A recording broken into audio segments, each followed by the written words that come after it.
What's up guys, NepentheZ here and welcome back to another episode of The Road to Glory. EA have released the brand new UEFA Marquee Matchups SBC, which is great. A 45k pack and a 25k pack for Barcelona, Inter, Ajax, Benfica, which is fantastic. And then for completing the set, you get the 3 UCL player pack, which is fantastic. They also have a Flash of Brilliance, which we're going to complete in just a second, which is fantastic. And then they've got something terrible. The UCL common upgrades and the 81 plus upgrades.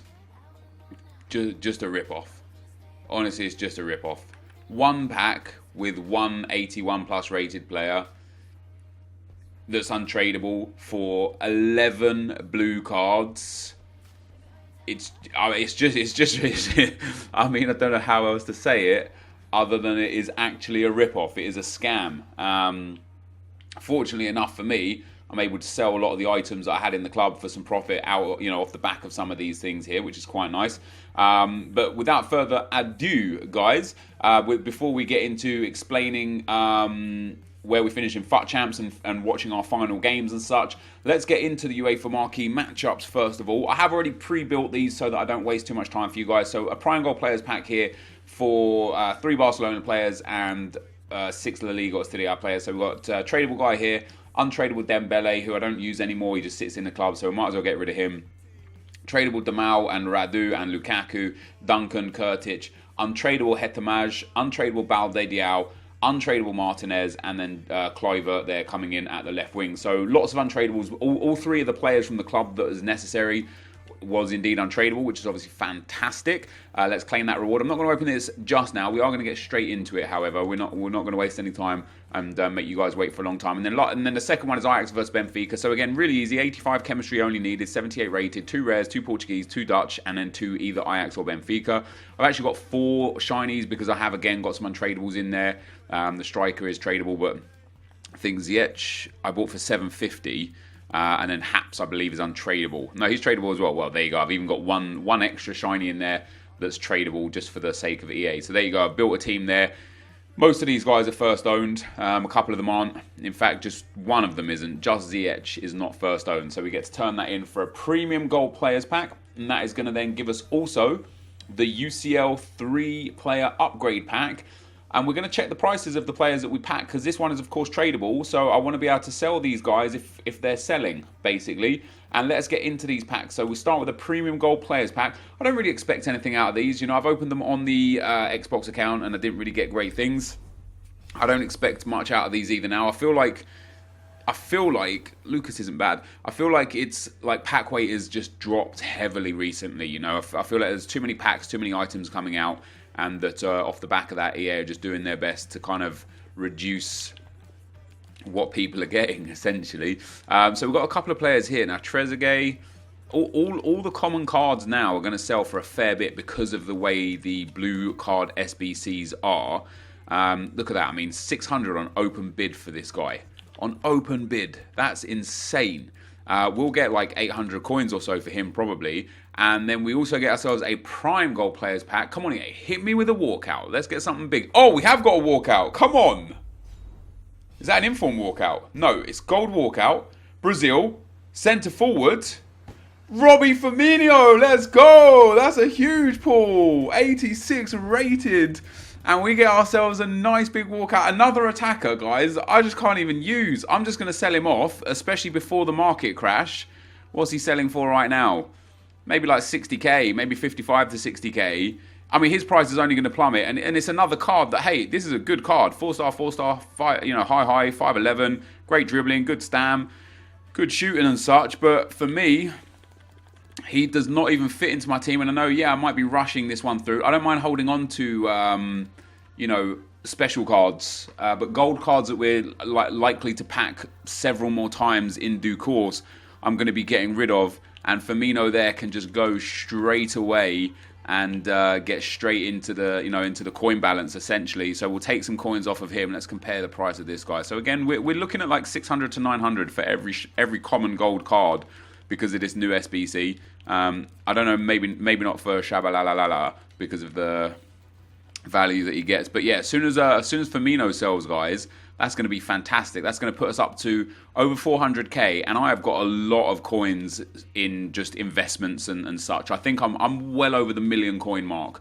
right now. So what we really want to see is the walkout from the UCL 3-player pack. Let's open this up. Let's see what we can get. Let's see if we can get the walkout thing here. Yes, we can. We've got a tradable walkout UCL player. Come on.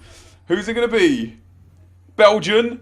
Goalkeeper. Courtois, let's go! That's insane. He's going to go into our team. That's one of our problem positions taken care of. That is absolutely outrageous. If he's worth 500,000 coins, I'm probably going to have to sell him. That is absolutely outrageous. This is a tradable blue Courtois. He is worth 200,000 coins currently. I cannot believe that. I honestly can't believe that. Our UCL pack luck is on an absolute, complete and utter other level. That is honestly spectacular. We now have 2 problem positions. We have no good CDM, and we need to get rid of Partey and Rabiot, and we need a left back. But our goalkeeper problem position, I can't believe that. I can't believe that. This account is just... Look at what Courtois goes to. 98 diving, 99 handling, 99 reflexes, 98 positioning, and 85 kicking. I can't believe that. Look at this. This team has gone to a new level here. It's gone to an absolute new level. We need a quality left back. Once we can get Guilavogui, we can pop him into the team. That's another great addition to the squad. I can't believe that. We can now as well get, if we pop De Bruyne down here and swap those 2 around. No, Rabiot wouldn't be on chem. I'm sure I could get Gareth Bale to 10 chem now, due to having Courtois in net, giving the strong link to Varane that he was previously getting from Trezeguet. We can now switch that around. In fact, we could swap Trezeguet there. Maybe not. We could trap Trezeguet there, get a Premier League centre mid, and just play any single left back in a left back. But without, that's kind of irrelevant. I wonder if actually putting De Bruyne there. No, see, I don't want to use Suarez because, again, it's the same issue with defensive midfielders. It doesn't matter. Not a lot changes, really, other than the fact that we've just packed a 200,000 coin goalkeeper that's tradable, that it works for us as well. I'm genuinely in utter shock that we've got him. This team has just gone up another level. I'm going to go and do the next SBC, guys, and I will be right back. All right, guys, so into a flash of brilliance. Really, really easy one to get done this. I've got way more rares than needs be, but some of them are untradeable. Some of them are tradable, of course. We've got the untradeable Ismaili there going in. Actually, maybe none of these rares are untradeable. They're all tradable. Never mind. But we've got a silver in there, so it kind of makes it all right.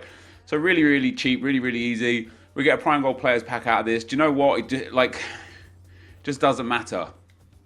It just doesn't matter what it is, because we have already won here today. Getting that Courtois for our squad was amazing. With that being said, I am going to do one upgrade pack now, and then just judge from there. Maybe we do some more, maybe we don't. I don't know. Let's pop a lot of these guys on. See, I've got some tradables as well. I wonder if I sell the tradable blues, or do I wait until they go up or down in price? Maybe EA has something else planned under their sleeves, ready for the fact that these player prices are just going to go through the roof. I don't know. I really don't know. Let's get a whole bunch of players here. So, obviously, we need 50 chem. 50 chem is not going to be overly easy unless we can get some good stuff in with links. We do have the 2 Bundesliga boys in there that are going to link quite well. And then the centre mid that links in there. That actually put us down some points. Oh, because he actually links in there. That's fine. So let's just get in a CDM. I don't really want to use Calcio A players, that's for sure. Let's take Faguli in. He can go in there, and let's put Huntelaar in for Hesse. That's nearly there. I don't want to use Dahoud either. Oh, if we just have Who's our lowest rated here? Fernando will work anyway, I think, in at CDM. Yeah, there we go. So I'm going to do one of these packs just because, you know.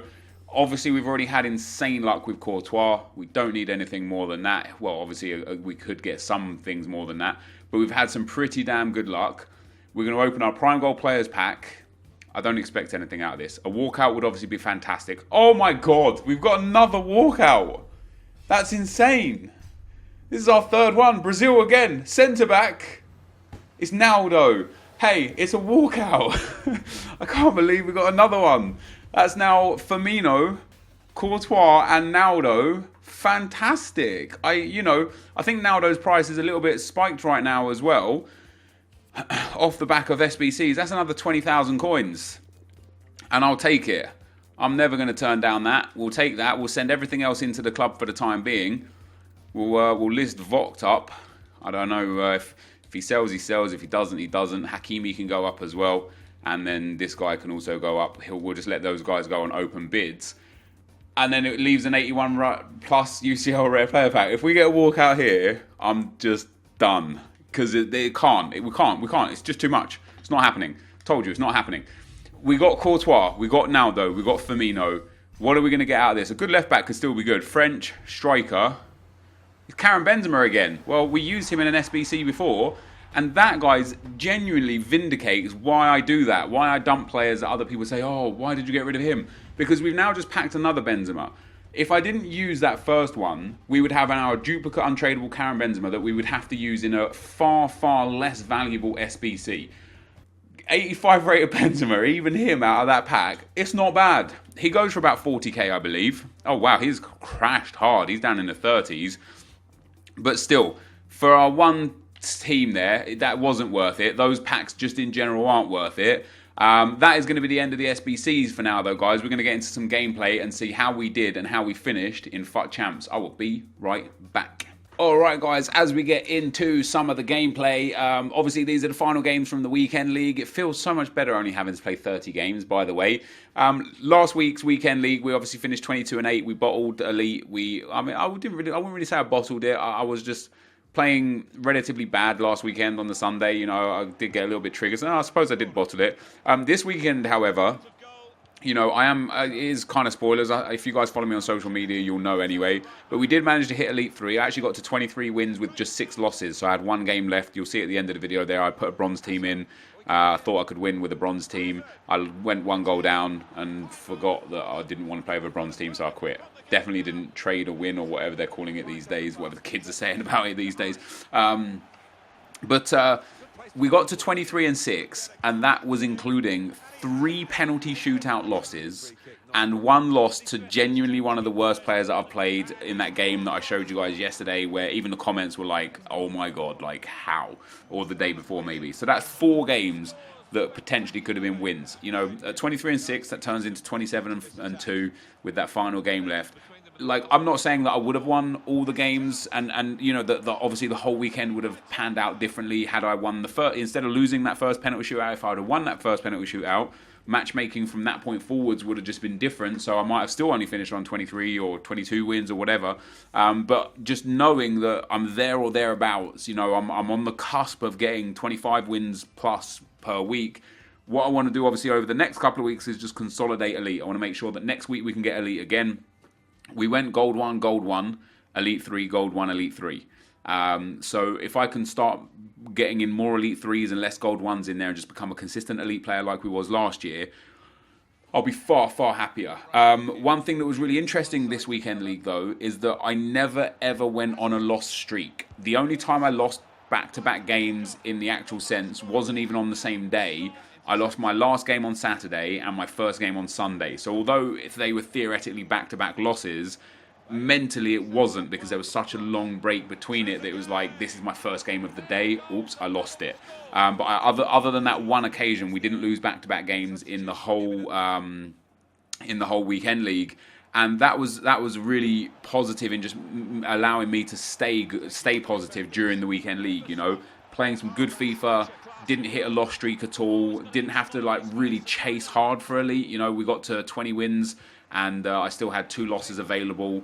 So, you know, having to go 3-2 in my last 5 games, I look at that and I think, yeah, this, you know, it's not like I have to go 3-1 and I'm, you know, the next loss is going to be devastating, or it's not like I have to win out and get all 3 wins to make sure I get elite, and 1 loss is going to cause a complete and utter crash. It was a case of, hey, let's just play calm, let's just play our best, and more than likely we're going to get a 3-win, 2-loss scenario going on here. And of course we got 3 wins with 1 loss in that little stint, so we had the last game to spare, which was obviously very, very nice. In terms of going on to some comments, guys, the first comment is from Digi. Says, Yo Nep, just wanted to say I'm loving the content this year to the point where I don't really watch anybody else apart from yourself. Just a little appreciation comment, man. Keep it up. The work and effort you do goes unheard of. Us fans of yours are grateful, that's for sure. Thanks, man. Well, thank you. That was one of the top comments on the video, so that's awesome to read, awesome to see. Of course, we have a give and take kind of ecosystem between us, right? So without me, you guys don't get my content, of course, but without you, I don't get to put content out there, because if you didn't watch it, I'd be out there doing what people in this industry like to call a real job. You know, I'd be out there, I don't know, working at McDonald's, or I don't know, a road sweeper or something. You know, I wouldn't be a YouTuber, that's for sure. So I appreciate, of course, the fact that you guys show up, and it's a nice give and take system that perhaps companies like EA could take on board a little bit more, give a little bit back, given how much they get from their content creators in terms of free advertising, and in terms of their consumers, in terms of just money to have such a big company and a big brand. It would be really cool, of course, if EA gave more than a little bit back. You know, if EA gave a lot back, like Fortnite do with their content creators and their fans. I know there's a lot of legal loopholes that EA have to jump through constantly, and it's bigger than EA Sports, and it's bigger than Corey and Zaro and Dunans. Like, those are the good guys down there. Those even communicating with us in any way, shape or form. They're the good guys. It's the guys upstairs that are the ones that are strangleholding us, essentially, and what we think we want out of this game. But thank you for the kind comment anyway. I've got a really long comment here, and I want to read it because I think it adds value to our series. It's from Avery Del Favero. He says, Nep, I've played over 5,000 games of FIFA since the start of FIFA 17, and gameplay has never made me more upset now than ever. We've played a competitive mode for 3 years now, and the fundamental aspects of a competitive video game are totally wrong. In no competitive game should you stop an attack via a tackle and have the opposition win back possession by luck of a bounce. In no competitive game should someone attack, fail to score a point, missing a shot, but be rewarded by luck and have the ball bounce back to them via a goalkeeper or a post. In no competitive game, does the defender read the play of its opponent, but the ball just luckily passes through the legs of the interceptor. The way the game is fundamentally programmed, there cannot be a true competitive mode, and this is just gameplay. Ultimate Team being their source of a competitive mode is wrong in the first place because of the pay-to-play aspect. But then you add the gameplay, which of course has many aspects that are skill related, but also have numerous fundamentals determined by luck. It creates such a toxic hatred for the game and the way the competitive mode is run. No one goes into a Fortnite game having to say, all right, I need to keep my head, and if the game screws me, I just need to keep going, because games just not screw you, because it's almost all based on skill. Yes, I mean, I wholeheartedly agree. You know, whilst reading through that, you know, in Fortnite, let's go League of Legends, one of the best competitive games that are out there. Like, League of Legends is such a high skill-based game and so low on RNG. There is, of course, some RNG in the video game, but so low on RNG. You reading a tackle or an attacking play, defending it perfectly well, and the ball bouncing back to your attacker is the same in League of Legends as you taking out a tower, starting to run towards the next set of minions and towers, and then that tower just pops back up and starts shooting you. And you're like, well, hold on, I just took this tower out. This shouldn't be here anymore. That's not how the game works. Yeah, you're right. I think, for me, it is a football simulator. And to emulate football, or is it a football emulator? Emulate or simulate? I don't know. What do we think? Regardless, FIFA tries to marry up to football in real life, and in football in real life there is a lot of RNG, there is a lot of luck, but skill is the determining factor. There is a lot less luck and a lot higher skill gap in real world football.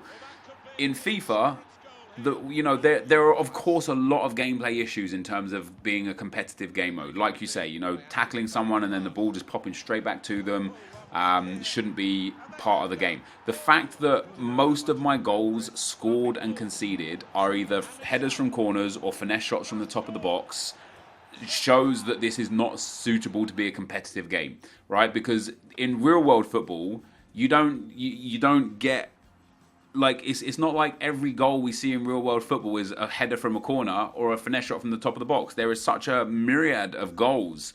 There is such a wide range of goals and how they're scored that there is no one specific thing that people say, oh, we should do this because this is broken. For me, personally, the biggest aspect of FIFA and FUT specifically not being able to be competitive is the pay-to-play or pay-to-win aspect. Because there should not ever be a scenario where you have an advantage because of the team that you have, because of money that you spent. There is not a single, to my knowledge anyway, not a single recognized and well-received esport that has that. Again, if we look at Fortnite, that's like saying, hey, you get, obviously Fortnite has weapons, and the drop rate of weapons, that's RNG. Whether you get a gold weapon or a green weapon, that's RNG. Obviously you have to factor that in. But that those RNG elements exist, and so you can actually factor those in. That could influence how you play the game. Instead of dropping into tilted towers and hoping you get a lucky weapon, you could drop out somewhere into like the Wailing Woods, have no one there with you, farm up nice, and wait until you get a better weapon. In Fortnite,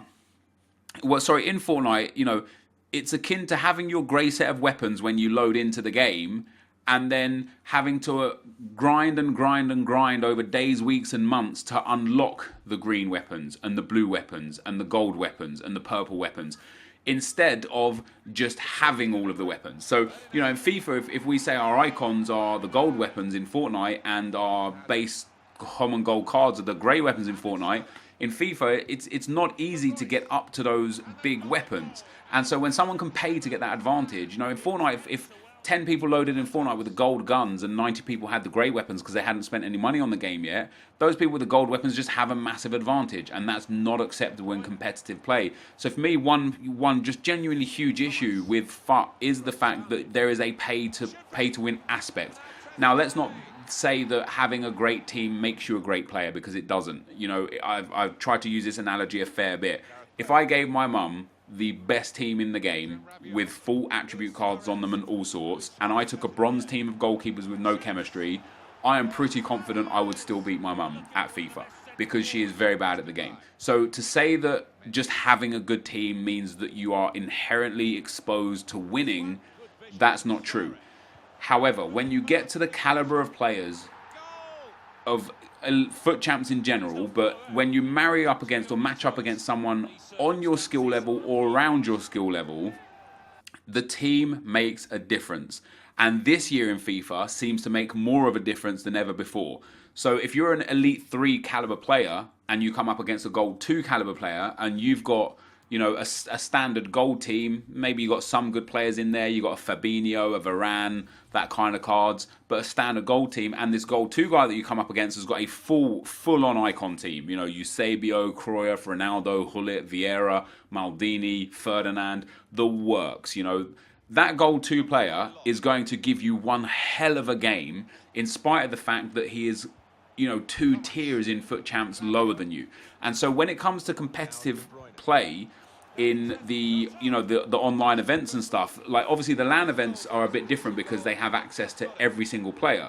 But in terms of qualifying for the events and the online events, the fact that you can have an advantage over your opponent by the team that you can put out, that for me is ludicrous. And what the problem with EA and esports is that, again, there's a bad circle, because EA don't want to invest more into a competitive game mode, and this is me theorizing, this isn't factual in any way, shape or form. EA don't want to invest in more in terms of competitive gaming. They don't want to give their players more money, more rewards, more prize money, because there are no investors to back that up. So that means EA would have to give that out of their own pocket, whereas other esport events are sponsored by big companies. And so they don't want to give that out because they know that they're not getting the investments back. And the reason why the investors generally don't want to put into EA is because there's no worth. There's, you know, like for me, for example, if I were to put an esports team together, I wouldn't make money because I would pay my players a wage, and then I would need them to, you know, the contract would be I would take a percentage of the revenue that they earn from events, but there's no money to be earned at events, which means I, as a, like, you know, esports team, wouldn't make any money back, which means I don't want to invest in this. And let's say a company like Sennheiser, you know, do the headsets and stuff like that. They're not going to give money to EA for the event because there's not enough people to watch it, because the fact that there's not enough money involved, and it just comes in this big circle of everyone. No, somebody has to make the first move and take a big hit and a big loss to get in everybody else in the circle to make it flourish and grow. And once again with Fortnite, they did that. They took huge risks. They gave up $8 million in Season 7 prize money, and not just to the best players, you know, not just rank 1, rank 2, rank 3, rank 4 were getting the big prizes like it is in FIFA. The guys that were finishing 20th or 30th, they could just have one good game, get 10 kills and win $10,000. And that's just, it's an amazing for a spectacle, and that's what EA miss out on, you know. FIFA esports can be a chore to watch sometimes, which again goes round backabouts to the gameplay problems. It's a chore to watch because it's just two of the best people exploiting the game as possible. But anyway, guys, this is going to be the end of the video. I would love to hear your thoughts and feedback on that. I can't believe we've got Courtois. That's amazing. Thank you for watching, and I'll see you next time. I'm out. Peace.